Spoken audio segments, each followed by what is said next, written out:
Hey guys, today I'll be doing LeetCode 112 path sum. It's a tree problem and it's labeled easy. Also, at any point in time in the video, if you hear like droplets in the background, it's because of the rain. I had to get this video out, so I guess I honestly can't do anything about it. It's pretty heavy. Usually it doesn't happen, but today I guess just wanted to do it. Now, path sum, right? So path sum, the question states that we have to follow a path in the tree such that the uh, this is not like a proper tree, you could say, but uh, just bear with it for now. I guess I'll just show and it's actually a property, yeah. And we're supposed to find like a path such that the values inside the path, so let's say 6 4 10 20, if we added 6 4 10 20, right, and we had 30 plus 10, so 40, if that 40 was equal to the target sum that we actually wanted, that's what's given in the function, then we can safely say that we have a value like a path such that it actually equals to target sum, and that's all they want. They don't want you to return the values of the path, so 6 4 10 20, like a string that explains the path. They just want you to tell the boolean value whether it's true or false, such that there exists a path whose sum is equal to the target sum. Now the main trick with the trees is, right, it's kind of like magic. I would say it's pretty abstract compared to other patterns like binary search, sliding window. You send the recursor, you set up a base statement and you send the recursor through the tree, and you honestly just hope that the answer comes out correct from what I've been doing. But the idea is first set up a base. So what we can do is we have this thing, right, 6 4 plus 10 and 20. We can trace each element's addition one by one. So 6 plus 4 plus 10 plus 20, it will come 6, then we'll add 4, then we'll add 10, and then we'll add 20. We won't do it all together, right? But the other way to do it is actually, if we are given the target sum is equal to 40, then we can also say 40 minus, we'll pick this up, 40 minus 20, right? Or actually 40 minus 6, because that's how we start. Yeah, 40 minus 6, so 34. 34 minus 4, 30. Then we'll hit 30 minus 10, 20. 20 minus 20. And as you can see, if we decrease the target sum with the roots value, we eventually end up getting to 0, because that's how it's supposed to work, right? X minus x is equals to 0. And it's the same idea.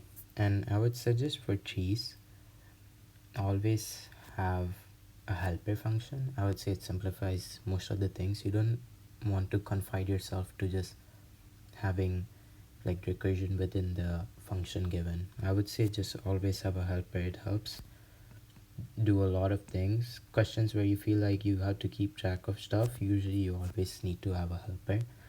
And the idea is you can set up like a variable outside of the function, like not outside, you can set it outside the helper function, or you can set it outside of the function given, and you can use that as like a global variable to show your answer. Because when you do return from the trees, right, you can't return a boolean value when you're recursing a tree, because that just doesn't make sense.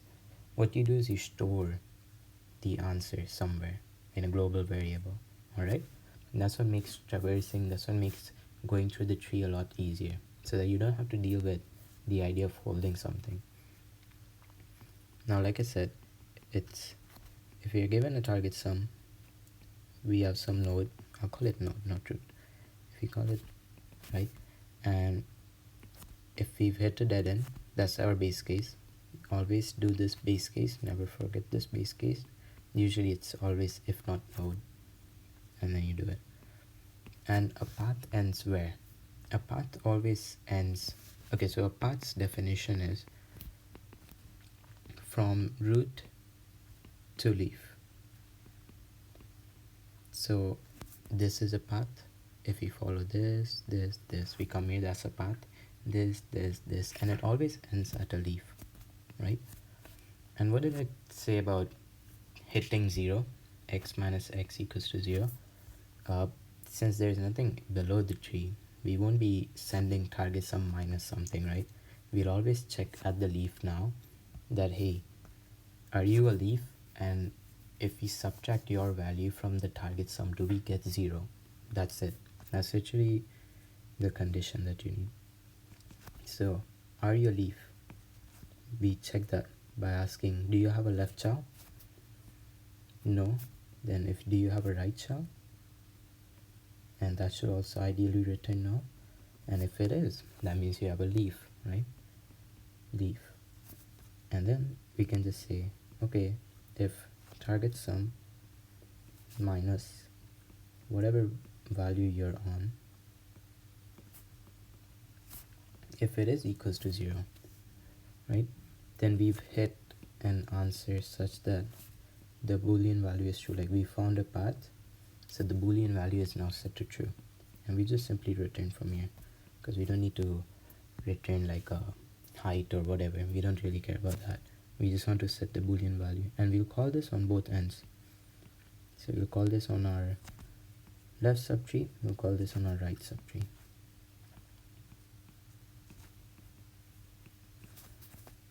And again, the same idea that I said. Now we can actually see the benefit of having a helper function, right? We can just change the target sum. So we can literally just say target sum minus the current node's value, right? And you can safely do that because we already caught nulls here.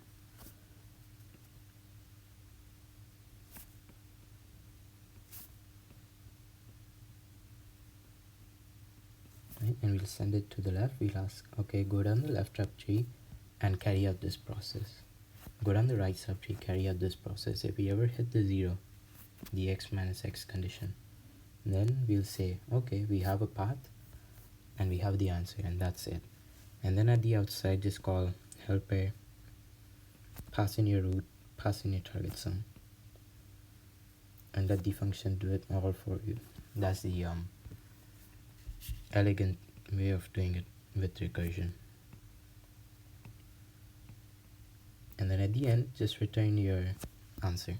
So if you have the answer right above the helper, then you can just say answer is equals to false here, and then you can just return answer. But if you declared it as global, so above the hasPaths function, then you will have to do self.answer, and that's it, pretty much. It's simple, but I think once you like practice it, it's not the easiest thing to come up with, obviously.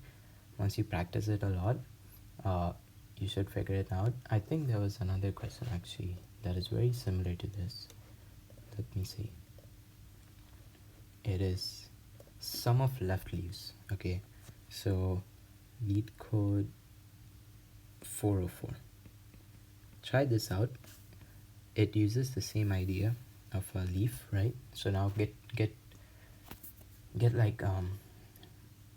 some practice in with leaf conditions, see how you can deal with that, and manipulating global variables to get your answer.